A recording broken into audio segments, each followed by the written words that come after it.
7 questions affecting the Celtics that will be answered this offseason. Will Marcus Smart be playing for the Celtics next season? Commentary: the Celtics are primed to make a run at the 2019 NBA championship. Ad choice advertising in red invented by Teeds. This team is going to be the Golden State of the East, NBA Hall of Famer Tracy McGrady recently said on ESPN's The Jump. They're so deep.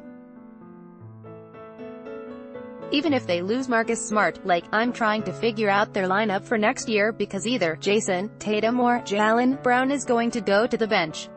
McGrady's assessment isn't necessarily true. The Celtics could stick with the starting lineup from their regular season opener against the Cleveland Cavaliers: Brown, Tatum, Gordon Hayward, Kyrie Irving, and Al Horford. Advertisement: the highly anticipated returns of both Hayward and Irving, coupled with potentially fruitful summers of improvement for Brown and Tatum, should solidify Boston's offense.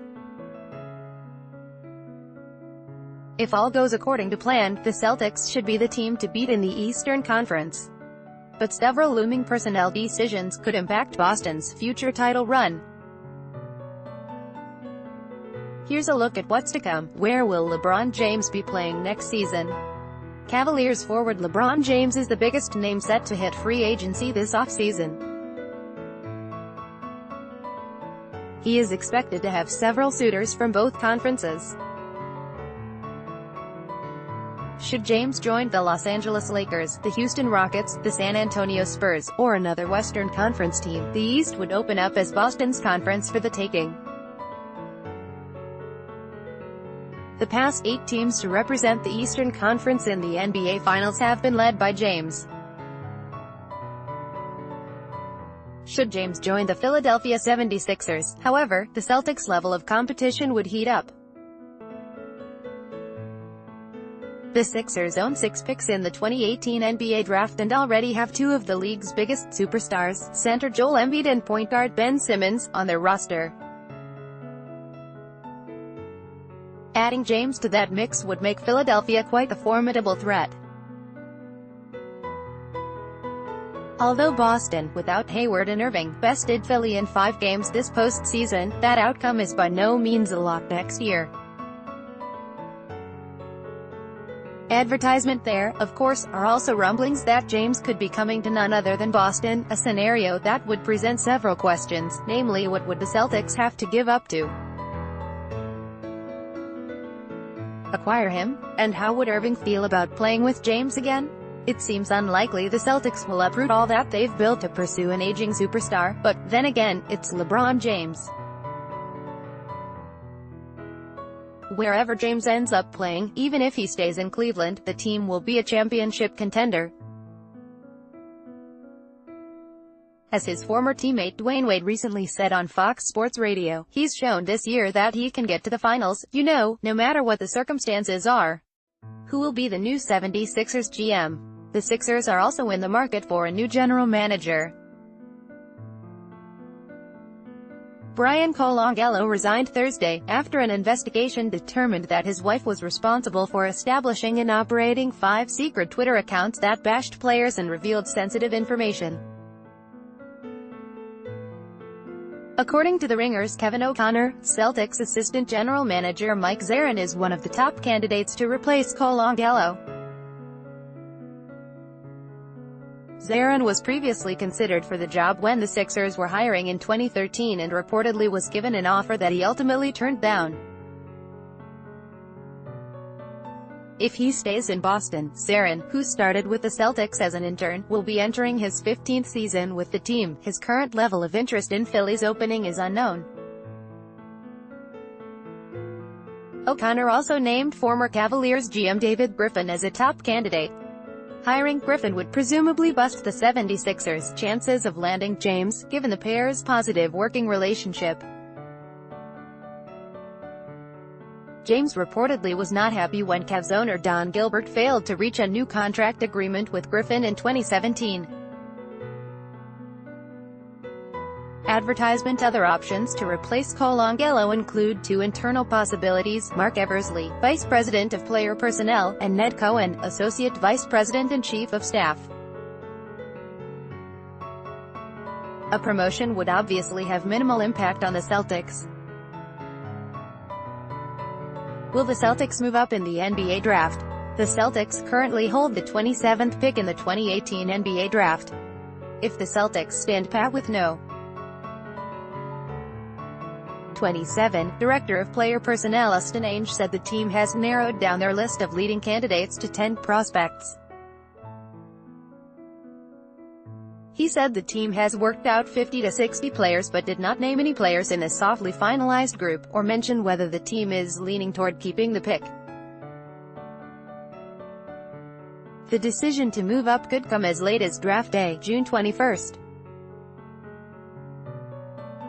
There are several athletic big men projected to be lottery picks: Duke's Wendell Carter Jr., Michigan State's Jaren Jackson Jr., and Missouri's Michael Porter Jr.,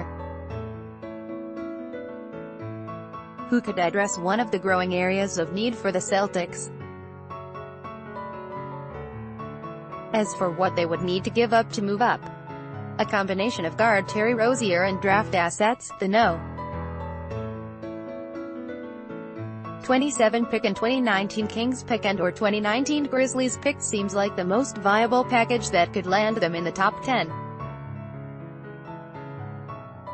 If not, what will they do with the 27th pick?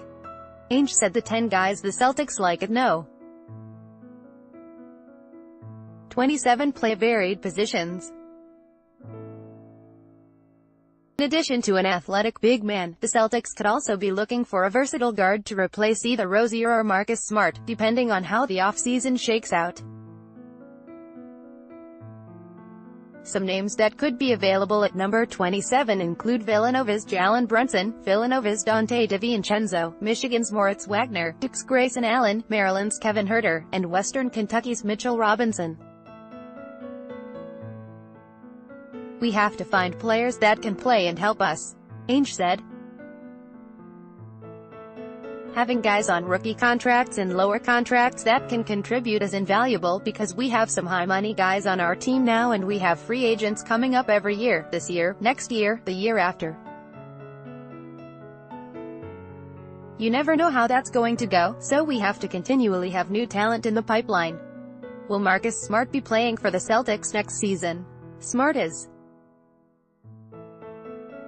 expected to become a restricted free agent this summer, meaning he can field interest from other teams, but the Celtics will have an opportunity to match any offer he gets. While Smart has made it explicitly clear he wants to stay in Boston, he also is hoping to get paid. The 24-year-old recently told ESPN's Jackie McMullen that he thinks he's worth more than $12 minus $14 million per year. "My heart's here," Smart said during his exit interview. "I want to be here. I love this city. I love this team. I love the atmosphere it gives off. I've been here for 4 years. My heart's here, but there's definitely going to be some factors that go into it." According to Smart, Stevens and Celtics president of basketball operations Dan Ainge are already planning to bring him back. While Ainge did not confirm whether that is the case, he said ownership is prepared to spend responsibly. "They've been very willing to pay for teams that have a chance," Ainge said.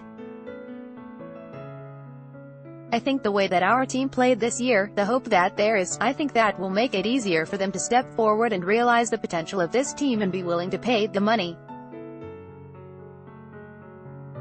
We need to be as good as we can." Will the Celtics bring back any of their other free agents? The Celtics also have 3 unrestricted free agents: center Aaron Baines, center Greg Monroe, and point guard Shane Larkin. Baines is the player most likely to return, for his strong defensive presence and newfound three-point shot. Baines was able to stay active on the offensive glass and help contain the likes of James and Embiid during the Celtics' playoff run.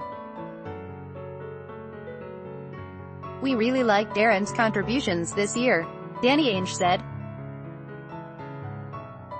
"He's a great teammate, takes a lot of pressure off of Al Horford, plays all the tough guys, brings consistent energy, day in and day out, to the practice and the games. Baines has expressed a desire in returning to Boston, but the Celtics' interest could be contingent upon the outcome of this year's draft, as well as the market for other available free agents. Pelican center Anthony Davis has been on the Celtics' radar for quite some time, but it appears he plans to stay in New Orleans. Other teams also could best Boston's offer for Baines. Money comes into it, Baines said. That's the business side of things, but I don't think it's the only side of things either.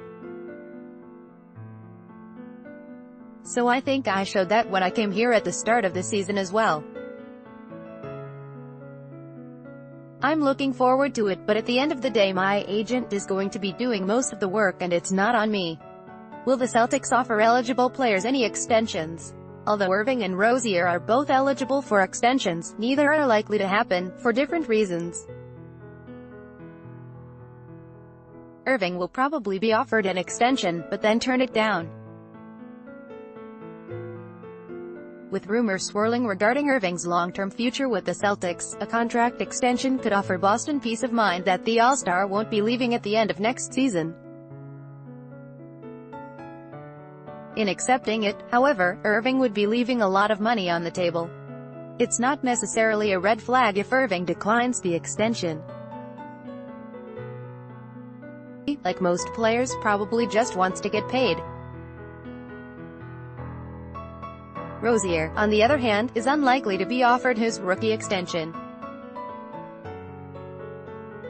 The Celtics could offer the 24-year-old a new contract so he doesn't hit restricted free agency next season, but will probably want to keep him available as in-trade piece. By Taboola sponsored links promoted links. You may like Able Bell. This app will have you speaking a new language in 3 weeks. Bablindo Throne, free online game. Find out why everyone in Singapore is crazy about this strategy game. Throne, free online game. Undo Vikings. Free online game, perfect game to play when you're stuck home on a rainy day. Vikings, free online game. Undo Fropke 27, photos by NASA that will amaze you. Fropke Undo Comedy Trash 35, watches no one can afford comedy trash and wow fashionable 10 great dresses for formal event. Fashionable Undo.